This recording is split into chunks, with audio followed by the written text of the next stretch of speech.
Hello everyone, welcome to Techavro. Today in this video I'm gonna show you how to reduce noise from video in CapCut. Before starting the video, please subscribe to Techavro.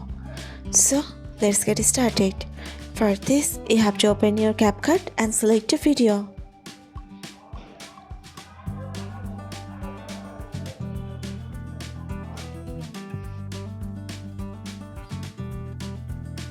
Then press on this video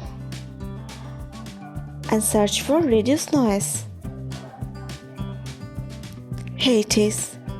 If you want to reduce noise from your video, you just have to press on this. Now turn on the button.